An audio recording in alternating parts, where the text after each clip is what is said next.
Die goeiemôre, good morning, minister van Finansies Thys van Sail is vanoggend weer hier by ons in die ateljee om vir ons te vertel hoe die plaaslike en internasionale markte in hierdie stadium vaar. Thys, welkom terug. Dis lekker om hier te wees, Elsa my moet nou ophou met daai finansiële minister, want ek gaan nou maar wraggies een of ander tyd myself dan maar moet verkiesbaar stel as 'n raadslid of iets iewers te begin by die politiek. Dit is presies wat ons wil hê. So jy kan dit doen en dan gaan ek gaan mik vir presidentskap. Okay, ja? Ek sê bring my administrasie aan werk as jy net boontoe. Ons droom groot hier by Goeiemôre, good morning. Goed, maar ek dink is baie belangrik om te begin by die wêreldmarkte. Waarom fokus die wêreldmarkte tans so sterk op die verhouding tussen Amerika en China? Ja, dis eintlik nogal 'n ding, nee, want die grootste ding is almal se oë op die Midde-Ooste, maar dan vergeet ons eintlik maar daar's eintlik nog 'n baie groter konflik, jy weet, tussen Amerika en China, jy weet, aan die agterkant. En as ons weer eens daarna gaan kyk is, daar's gelukkig op hierdie stadium 'n positiewe uitkoms soos wat dit op hierdie stadium lyk, maar weer eens weet ons die Trump-administrasie is 'n tipe van administrasie wat die tafel skielik weer kan draai. En ek dink daarvoor moet maar net vooruitgekyk moet word, maar weer eens is mense byvoorbeeld gaan kyk, as daai onderhandelinge nie gaan so vermoed gaan nie, plus die krisis wat ons het in die Midde-Ooste, dan begin jy nou amper bak en brou aan 'n, kom ons sê maar daai perfekte storm. En dit is een ding wat Suid-Afrika se ekonomie eenvoudig net nie nou kan bekostig nie, want dit is twee van ons grootste vennote ook. Ons moet ook nie daarvan vergeet nie, ons uitvoer en invoer vennote. En ja, ons moet dit maar bietjie dophou. Kan jy dalk 'n bietjie meer uitbrei, want ek wil juist vir jou vra hoe daai spanning tussen daai twee lande, Amerika en China, Suid-Afrikaners kan beïnvloed. As ons byvoorbeeld gaan kyk, China veral nou nadat Amerika byvoorbeeld 'n klompie stappe geneem het teen Suid-Afrika wat tariefverhogings aanbetref het ensovoorts, het China nogal baie groot vernoot geraak van ons uitvoere.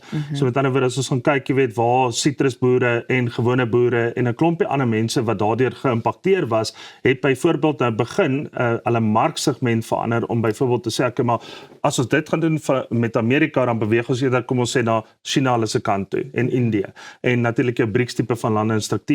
Wat natuurlik werk vir die boer daar buite, want uit die aard van die saak is, jy weet, 'n boer maak 'n plan en natuurlik, jy weet, hy moet ook winsgewend wees.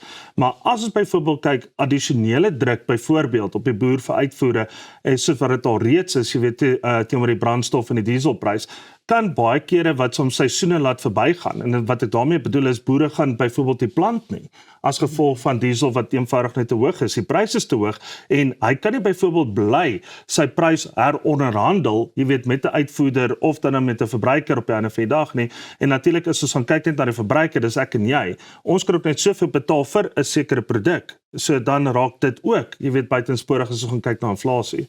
En mense hoop nie dat dit sal gebeur nie, want ons weet die boere sukkel in hierdie stadium nog steeds met die back and closure krisis ook, jy weet.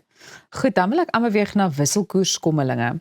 Waarom is dit sulke groot internasionale nuus? Ek dink dit sluit 100% aan, jy weet, by die voorbeeld wat ek nou net gemaak het. Soos as ons byvoorbeeld gaan kyk veral na uitvoere en invoere tipe van, maar as ons meer konsentreer op invoere.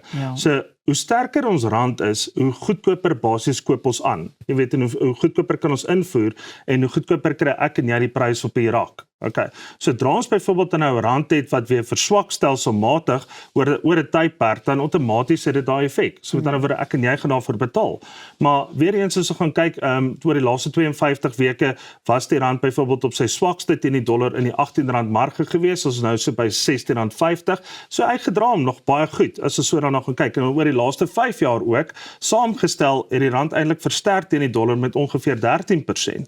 So ons is nogal eintlik op 'n lekker plek as dit kom by die wisselkoers, maar daar's soveel sensitiwiteit en rolle wat dit negatief kan beïnvloed. En ons het ook al gesien as die wisselkoers dadelik is baie, ek wil nie die woord gebruik manipuleerbaar nie, maar is baie sensitief. Ons bly vereers by die rand. Hoe beïnvloed 'n swakker rand die gemiddelde Suid-Afrikaner? Dit is maar basies, jy weet, die voorbeeld wat 'n mens maak, want byvoorbeeld as ek kan invoer en ek kan hom op die rak sit vir R1, maar ons verloor byvoorbeeld, kom ons sê 'n kwartaal by 'n waarde op die rand van 10 tot 15%, dan gaan ek daai selfde item moet gaan aankoop vir, kom ons sê R1.15 arguments onthaalwe. En daai is nogal 'n inflasie, hyperinflasie tipe van kieker, as ek die Engelse woord kan gebruik. En dit is wat mense onder druk kan sit met rentekoerse byvoorbeeld. En kan die huidige internasionale ekonomiese onsekerheid rentekoerse beïnvloed? Ja, ek dink dit is baie belangrik om te gaan kyk die sensitiwiteit wat rondom dit gaan, want uit die aard van die saak is inflasie word gedryf deur prysverhogings en natuurlik as ons gaan kyk as jou inflasie nie onder beheer gehou kan word nie, dan gaan jou sentrale banke basies weer rentekoerse of onveranderd los wat klaar reeds al baie hoog is, sedert wat som die herstel tydperk van na COVID en natuurlik jy weet hy kan selfs hom weer aanpas om byvoorbeeld inflasie af te kan druk. Jy weet so dit is nooit goed vir my of vir jou of enigiemand daar buite nie. Nou tydens Suid-Afrika se PMI het tot 'n 44 maande hoogtepunt gestyg.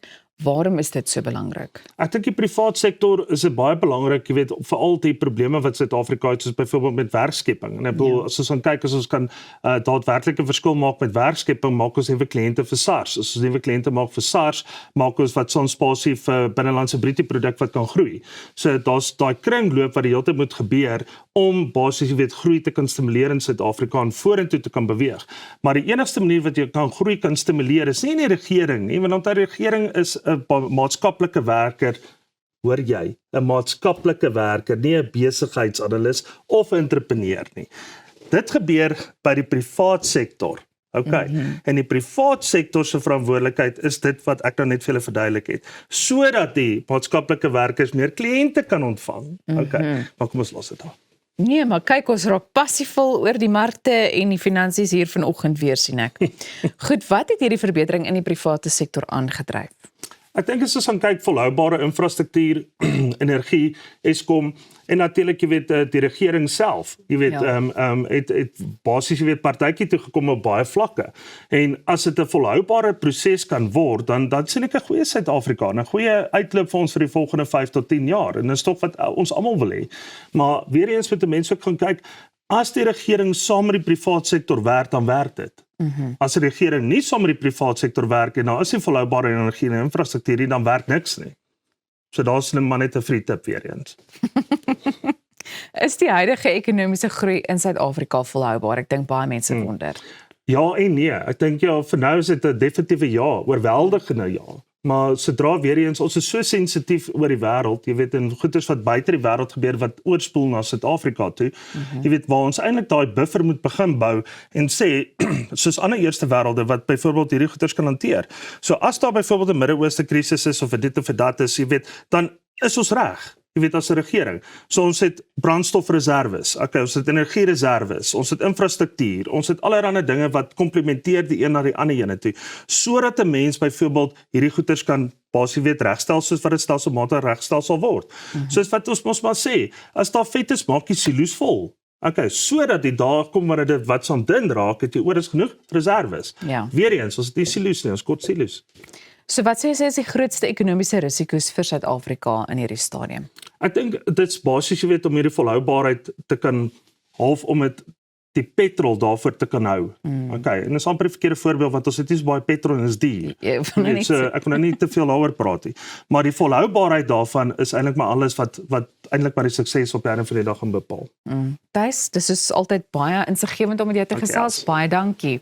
Goed, dit is dan altyd wat ons vir finansies het. Maar bly gerus ingeskakel want net hierna gesels ons met die sanger Ronaldo Alberts en hy gaan ons meer vertel oor sy nuutste enkelsnit Droom te klein, maar soos ek sê hier by Goeiemôre Good Morning, droom ons groot. Ons is nou weer terug.